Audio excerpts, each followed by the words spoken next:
this is a curious thing about buzzwords. I don't think that GitOps is there, but if GitOps becomes a huge buzzword like continuous integration, continuous delivery, DevOps, then every company is going to rush to put a stamp saying, we're doing GitOps, and the world will be better.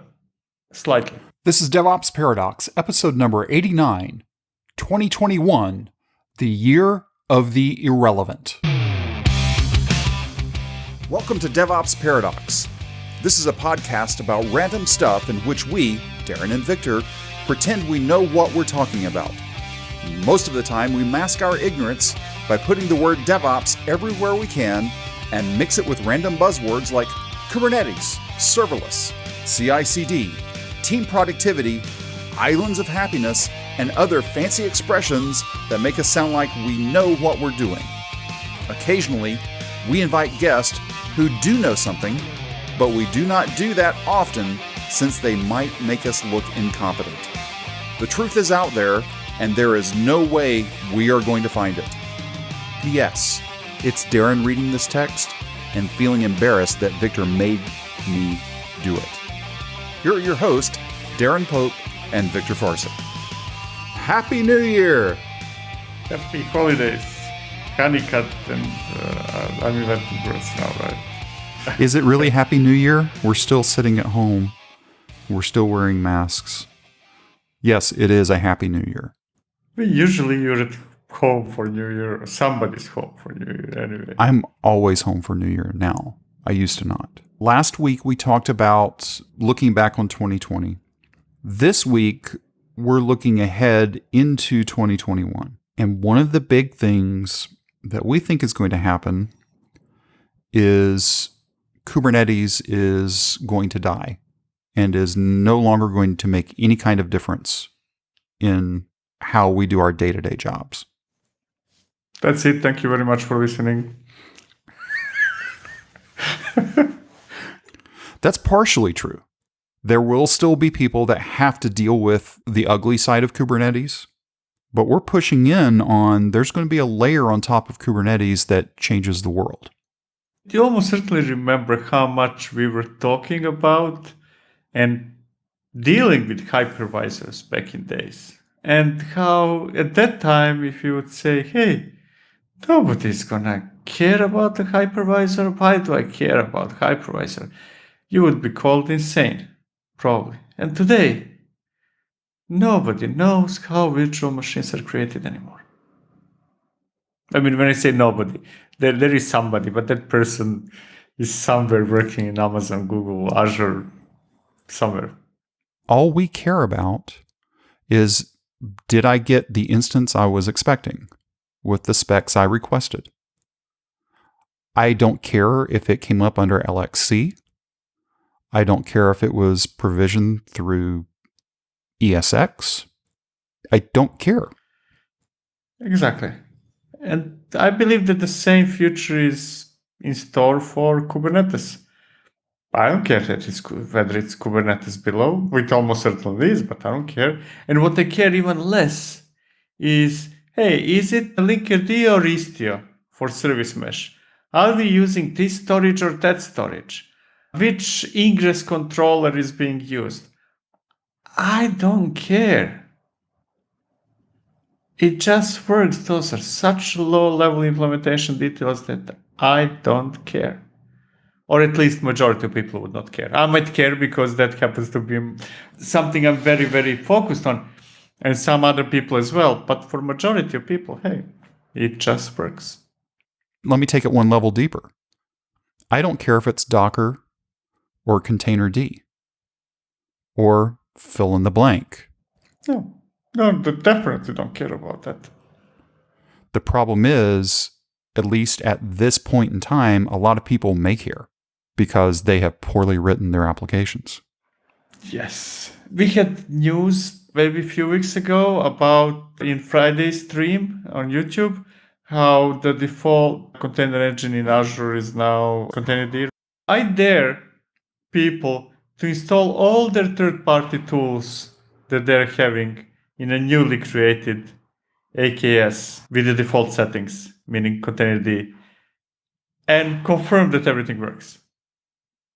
there is no way on earth that it would work. But that's fault of those third-party tools. Reality is that it will take us a bit more time to get rid of Docker from Kubernetes. So as that time is moving, and this is the reason why we're going in on this layer on top of Kubernetes, I might be interested in knowing what's happening under the hood. But as long as it's working, I shouldn't care what's happening under the hood. We're going back to true platform as a service. I think that's what's going to happen. If we say for a second, and that might be debatable, that let's say that we all define container images as Docker file, who cares whether it's built with Docker or something else? What's the relevance in what is building it? What is really problematic? And I think that the reason why many previous attempts at something like that failed is because we did not really reach the point where we have a common API that I can define my stuff in some format and that just works. And we are not there yet, but we might be getting there. That's why I'm mentioning Dockerfile. I really care that we have a standard that say, hey, it's Dockerfile to define container images. And that like over 50% of people adopted it. And then, only from that moment, I don't care anymore about the tool below it. Do you think in 2021, Docker is going to be a going concern? Throughout 2021, Docker inside of Kubernetes clusters, if that's what you're referring to, will be a very big concern because we will see early on in the year increased switch to alternative container engines inside of Kubernetes clusters, and things will start breaking up, which is a good thing because that will start forcing companies, software vendors to adapt their software, not to rely on Docker anymore. So it will be a painful year for container engine, I think, in that transition in 2021, but a positively painful one. What about Docker on the desktop? What about Docker for developers? Docker for developers, this is not even that much of a prediction. It's more like stating the facts, or facts as I see them, which are open to interpretation. It is very clear to me that Docker is moving as a company, to something very different, very developer focused, very focused on what it was first year or two, and moving away from many of the things that they had before. I think that Docker will survive, but it will not be as huge as it was, and it will be very different. If we talk about some of the new features that they're releasing, deployment to ECS and ACI, scanning with SNCC and what's or not, I could not have predicted that 3 years ago, because that's so different than the direction Docker was going in the past. So if we believe that this new layer on top of Kubernetes is coming, and we don't really care much about the insides, but what do you think the life cycle of Istio, Linkerd, the whole service mesh thing, where is that going in 2021? If the world is moving towards some forms of Kubernetes platforms, ignoring now the discussion how abstracted that those platforms will be, then the distributors of those platforms will be choosing at least the default service mesh rather than users. Right now, we as users are choosing, hey, I'm going to create a cluster in Amazon, Google, whatever, which service mesh I'm going to choose. Soon that will become the default choice in those platforms that we are already using today. And then the choice will not be ours anymore, or at least not the default one. Then the question arises, hey, which service mesh most of vendors will be using? Last year, if we had that discussion, I would have said almost certainly Istio. Linkerd and alternatives did not manage to get enough traction. Today, I'm taking all that back. Istio is going down the drain mostly because if the future of service meshes is in vendors, not users, adopting it, then vendors are picking something that can be partly controlled by them and hopefully not controlled by any single company, so that their investment is not at risk. And that means that this is not an option anymore, since Google is really rejecting to allow its management, let's say, governance to be independent. And that leads us to conclusion it's going to be some form of SMI, Service Mesh Interface, with Linkerd being the lead. I already forgot what was the question. Well, no, you landed on it. Is where's Service Mesh going in 2021? And basically, we're thinking it's going to be not Istio and more SMI based. To be honest, I always felt that I would like it to go the direction of SMI, because to me, having some form of common interface that can be implemented by one or many different solutions sounds like an awesome idea. Hey, I can have this interface, I write my definitions, YAML spots or not, and then whether they are implemented by Linkerd or some other solution, hey, I don't care anymore. And I can switch from one to another. That sounded like an awesome idea. Didn't get enough traction last year, and it's getting a lot of traction this year. So one prediction from last year down the drain, I think that I remember us speaking about it. Now, one thing we did talk a lot about in 2020, I don't know that it was a prediction in 2020, but we talked about chaos a lot. Where do we think chaos is going to go in 2021? Not chaos of pandemic. We're hoping that's going to ease off. But chaos when it comes to testing.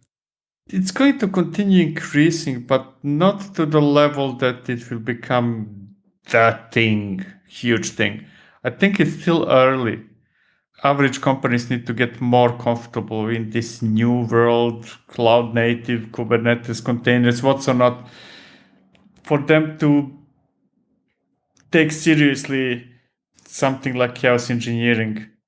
I would like it to become a huge thing, but I don't see it yet in 2021 as being that thing. Mostly because I think that 2021 will be characterized as 2020 will be described as a company where most of us decided to experiment and maybe make first steps towards having Kubernetes as serious production. Not just something in production, but seriously, 2021 is when increased percentage of companies will have Kubernetes production for real. And then after that, we might be able to talk about wider adoption of chaos as a way to confirm and to find holes into something that you're already confident with. What you just said there reminds me of something I read in the past couple of weeks, that somebody was concerned about, hey, I've got my application running, I've got my pod running, it's running on this node. I need to make sure that that node never goes down and that pod never moves. I think one of the things that we're going to see in 2021 is some people are going to wake up and figure out that Kubernetes necessarily isn't the right platform for whatever their application is. As much as we'd like to say that Kubernetes is the answer for everything, it's not. Of course, it will never be the answer for everything, but it might actually be the answer for majority of things. The real question is whether me managing Kubernetes is the answer to everything. Whether me interacting directly with Kubernetes is the answer for everything. And that's going back to the story about serverless, like Google Cloud Run. And I'm aware Google Cloud Run is not the solution for everything. It's actually a solution for a small percentage of things. But I will go bold and say that Kubernetes is a solution for majority of things. It's just that it's too painful for significant percentage of us to use it directly. That's the real problem. The problem is not Kubernetes. The problem is complexity in dealing with Kubernetes directly. The other thing that you really have ramped up, and I've ridden on your coattails, is the emergence of the phrasing, and be careful how I say this, the phrasing of GitOps. It's not that it's a new thing. It's not. Heck, we could have had SVN ops back in the 90s. It's the same thing. It's just now it's getting scarily commercialized. Does it continue growing at its crazy pace? Legitimately growing. Not blog posts, not videos about GitOps. I'm talking about, is there something in 2021 to where there's going to be an inflection point that occurs with GitOps? I do not yet honestly know. I would say it's 50-50. I think that 2021 will be make it or break it for GitOps. In terms like, it will either become a huge, widely acknowledged and accepted thing like CI was back in the day, or CD, or it will just stay a niche thing. If it stays a niche thing, that's going to be very problematic, and I really hope it will not happen. Because you just mentioned that, yes, GitOps we could do since the dawn of time and all those things. That's absolutely true. The real problem always for those principles is that the tooling that we are using, third-party tooling, is not really respecting that idea. And majority never was. I think that you or me, one of us commented in one of the previous episodes that my beef, like I'm often really ridiculizing and saying very bad stuff about UIs. And that's not because I don't really want to use UIs, but because UIs do not leave trace. And by trace, in this context, I mean something in Git about what I did. But because they make ad hoc changes, majority of them. I'm using that as example is that will be interesting to see in 2021, whether GitOps will become the thing that everybody will rush to implement in their products. So I would like to see all those third-party applications saying, hey, yes, I'm going to store things in Git, and the other one, and I'm going to store things in Git as well. And then we can collaborate through Git and all that stuff. If that happens, I think that we are going to make huge strides forward. And it's going to be relatively easy because those are easy things to do for each individual app and very hard if you're trying to create that process yourself based on many different third-party apps that do not really respect it. Basically, what you're talking about there is accounting. Instead of going around and pointing and clicking, even if I point and click, no matter what it is, those changes are captured. Yes. Therefore, that is accounting. Yes, exactly. Whichever operation I do, that ends up, or want to do, to be more precise, that ends up being somehow stored in Git. Whether that's Visual Studio Code, that's browser UI of your favorite application. When I say that I like using terminals, that's mostly because that's the closest one I can get today on a global scale of having everything scripted and documented and ultimately stored in Git. If we see an increase in adoption of GitOps, then I hope that everybody will do its part. This is a curious thing about buzzwords. I don't think that GitOps is there, but if GitOps becomes a huge buzzword like continuous integration, continuous delivery, DevOps, then every company is going to rush to put a stamp saying, we're doing GitOps, and the world will be better. Slightly.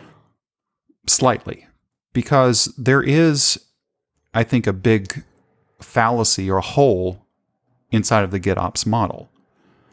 Is if we're storing everything in Git, just because it's in Git does not mean that it is immutable. No. And this goes back to what I was talking about with accounting. From an audit perspective, just because things are in Git does not mean that was really what happened at a certain point in time. It may be true, but there's no guarantee of it. Yes, but except that I would make a small correction. I don't think that that's that much about being immutable. It's more about not having the ability to change the actual state without really applying something stored in Git, right? I want to see and I'm really exaggerating now, but I want to see all those SSH keys and kubeconfig TLSs revoked. That's what I want. I'm just taking it one step further. You're focusing on the desired state has to live within Git, and that's what's applied. Yes.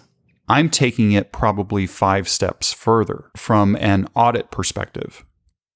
And I cannot use Git as proof for audit. I can use it as information for audit. I'm putting a small bet on something. It won't happen in 2021. But I'm going to put a small bet out there. At some point, blockchain is going to get tied back to GitOps. Because with blockchain, when something happens, it's done. I can't change it. Yeah, actually, now when I think about it, you mean, in a way, immutable everywhere. Not only the cluster, but basically of the states defined in Git or whatever else we might. Yes. So part of the stuff that we end up in blockchain is the commit hash. Yes. I mean, but Git is also giving you that. Now, I know that you can delete past commits, but basically those are more exceptions that can be even prevented easily. Git gives you that type of really record of every single change through commits. Unless you're the administrator of that repository, which you could still then fake the repository. I'm saying you have to be able to, as I saw one client do, not even Linux administrators had root or sudo privileges. Somebody always has to. There must be a person locked somewhere in a basement just in case. Except really, really exceptions. Nobody should have. I mean, not sudo access.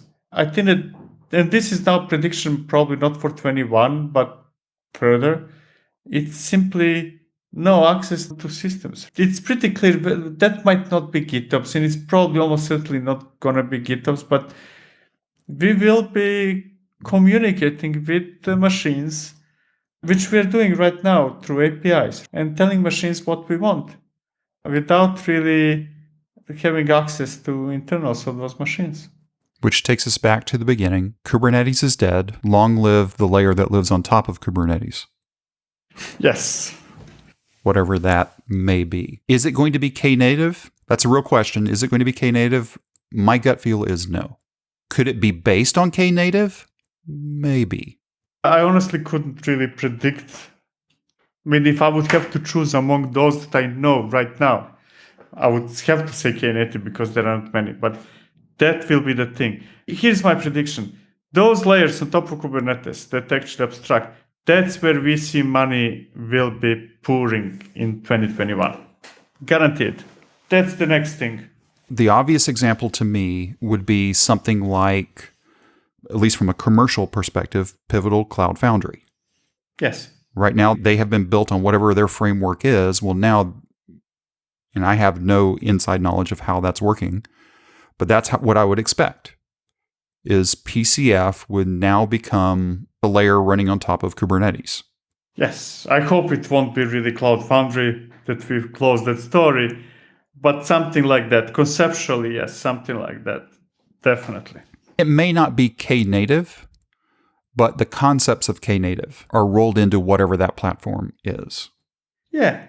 Whatever it is, it has to be relevant. The reason why we are interested, whether it's Knative or what it is because we are witnessing the birth of those solutions. But once they become adults, then what's below them will become relevant. Nobody is going to know whether it's Knative or something else. And should not care. Exactly. So just a quick recap here. It's going to be a layer on top of Kubernetes, not Kubernetes itself. That doesn't mean that we do not need great Kubernetes administrators. We do. It doesn't mean that we don't need good plumbing and good tooling inside of the Kubernetes cluster. We really do. If you're still running stateful set, and I saw a report from, I believe it was Datadog, what they're seeing from their data is Elasticsearch, Redis, all of these stateful set type applications. I'm hoping we get better stateful set management inside of Kubernetes in 2021. I don't know if you noticed, like huge quantity of news during KubeCon were around storage, actually. That's the next thing. That's happening right now. That will become huge in 2021 and will be forgotten after 2021. Because once we get a couple of winners with new solutions, then those things are going to become just part of whatever you're using. I really hope so. I really hope so. Because we had to get compute right first, and then that exposed the pain of storage. Because storage is not much different. I mean, storage is the same as before virtualization actually started, essentially. I know that there are some improvements and all that, but conceptually, it's exactly the same. Predates virtualization. Yeah, it's either still spinning disks or SSD. Exactly. We don't have quantum SSD yet. Boy, that would be cool, wouldn't it? Yeah, but quantum something that would still be iterative, kind of better hardware. I'm hoping that storage is going to become more focused on software than hardware, which is what happened with networking. If you think about it, networking was perceived as mostly hardware thing. And now it's actually software. Of course, there are some cables somewhere, but that became irrelevant. The other thing that we talked about today was the impending death of Istio and the true surgence of SMI-based service meshes. Yes, that will be the thing. If I would have to predict which of the things that we're speaking has the biggest chance of being untrue, then it might be this, because this is changing so fast, so often. But 2021 will be dominated by SMI instead of Istio. For those not aware of it, service mesh interface definition standard. Yes, thank you for stating the phrase, because we use acronyms way too much in our jobs. And the final two, chaos, may or may not, it'll probably stay flat, I'm thinking. It's probably not going to tick up a whole lot. A little, but not hockey stick. And then GitOps, it's still buzzwordy now. The question is, does it become truly commercialized? I mean, ultimately, for something to become widely adopted, what you do need is that something to become focus of one of the giants. No matter what we think about Docker and containers, actually containers truly became adopted, truly, when Kubernetes emerged. And that means when Google, Red Hat, Microsoft started taking notice of those things. That's simply how it works. For some wide adoption, either a small company needs to become huge, or huge company needs to take it seriously. And by the small company that started it. Exactly. So those are our current predictions for 2021. If I write it down and if I remember it, maybe we will revisit maybe mid-year and do some corrections or add some new ones. So when we get here next year, we may actually have, see, we told you so, neener, but maybe not. Is there anything else? Anything else that we want to go in on right now? Nothing comes to my mind. That's how it works. And then 2 minutes after we close it, I'm going to be, I just forgot. Okay, so I do have one.